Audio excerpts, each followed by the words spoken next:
Good morning, grade twos. Yesterday, we learned about Eleanor Roosevelt, who was a First Lady of the United States that fought for human rights.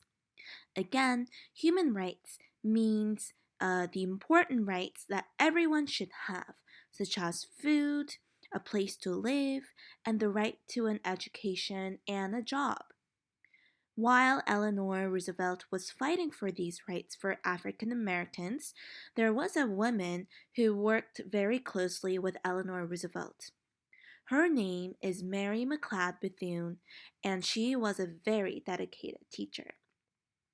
Today, we're going to learn more about Mary and what she did to help African Americans to receive a proper quality education. Mary Jane McLeod was born a long time ago in 1875 in South Carolina on her parents' small farm. Mary's parents had 17 children. Mary was the 15th child. Mary was the only member of her family to go to school and receive an education. Her brothers and sisters were needed to work on the family farm. However, it wasn't an easy thing for Mary to go to school. She walked about 5 miles to school each day, and then she walked home again. Mary didn't mind. Going to school was a privilege that few African American children had, especially girls. Mary was an excellent student. She learned easily and quickly. Mary would race home each day to teach her brothers and sisters the things she had learned at school. Mary also taught her neighbors' children. Mary's family was so proud of her. When Mary was 13 years of age, she received a scholarship to study at a school for African American girls. The school was called Scotia Seminary in North Carolina. Mary's mother was so proud of her.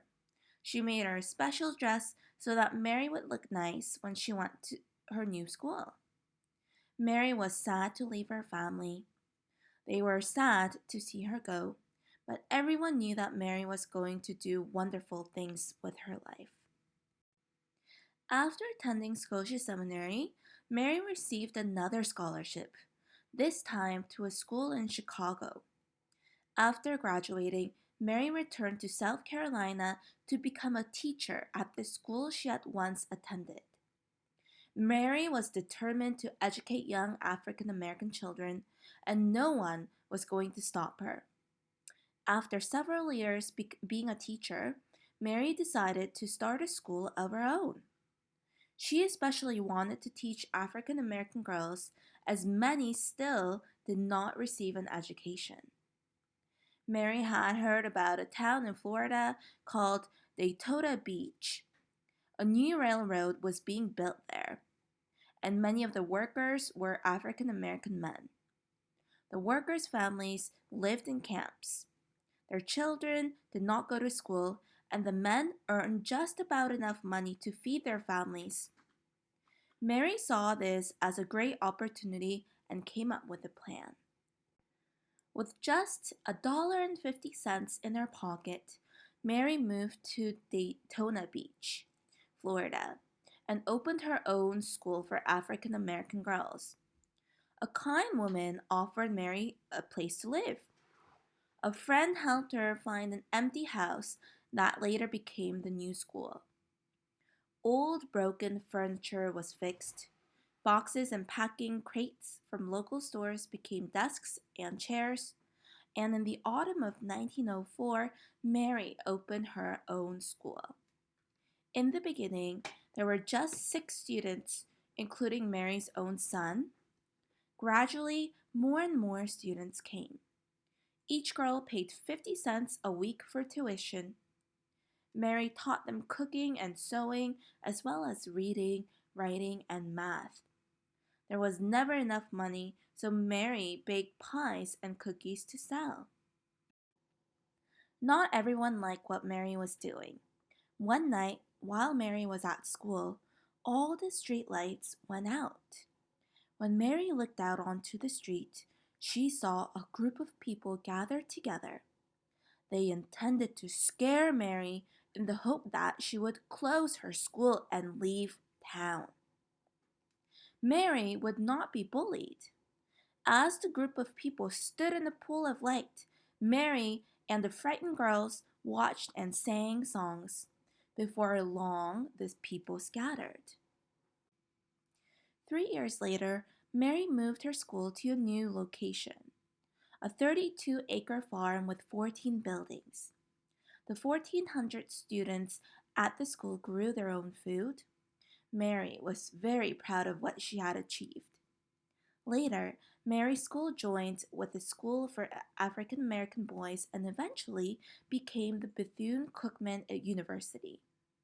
Mary's school started with 5 young African American girls and their son. It eventually became a 4-year university with over 1,000 students that still exists today. Mary became the president of the school. However, Mary wasn't quite finished. There was more work to be done. Mary opened up her hospital. Many African Americans received treatment in Mary's hospital. In addition to promoting education and healthcare, Mary joined forces with various groups who were campaigning for the right for women to vote. As you have already discovered, in the early 1900s, women could not vote. Because she believed all women had the right to an education and to have books to read, Mary opened up a library that provided free reading materials to anyone who wanted to read. Mary was doing amazing things. During this time, African American men did have the right to vote, but they weren't always able to. In order to vote, men had to be able to read and write. Mary held classes at night so that African American men who had not had the opportunity to go to school could learn these skills and therefore be able to vote. Once again, people tried to scare Mary away. They did not like what she was doing. Mary ignored them and continued her work. Mary always believed in the power of education. "The whole world opened to me when I learned to read," she once said. Mary's efforts had not gone unnoticed. 3 U.S. presidents asked Mary for advice. President Coolidge invited her to attend his child welfare conference. President Hoover asked her to head up the White House Conference on Child Health, and President Roosevelt named her as Special Advisory on Minority Affairs. Mary also became a founder and the first president of the National Council of Negro Women. For many years, Mary worked closely with Eleanor Roosevelt. Mary became director of the Division of Negro Affairs and of the National Youth Administration. She was the first African American woman to become head of a federal agency or organization. Mary wanted all African Americans to become fully involved in American society. Mary received many honors for her work. She received the Spingarn Medal for her efforts in educating African Americans. This medal is given each year by the National Association for the Advancement of Colored People to an African American.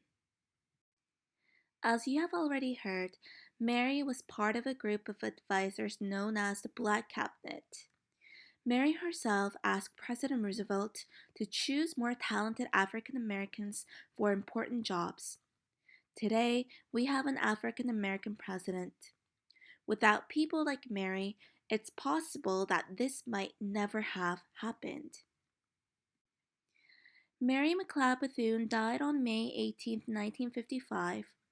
On July 10, 1974, 99 years to the day after Mary's birth, a statue of Mary was placed in Lincoln Park in Washington, D.C. Mary was the first woman and the first African American to be honored in this way. A portrait of Mary hangs in the state capital of South Carolina, a great honor for a woman who fought against discrimination and worked tirelessly for young African Americans.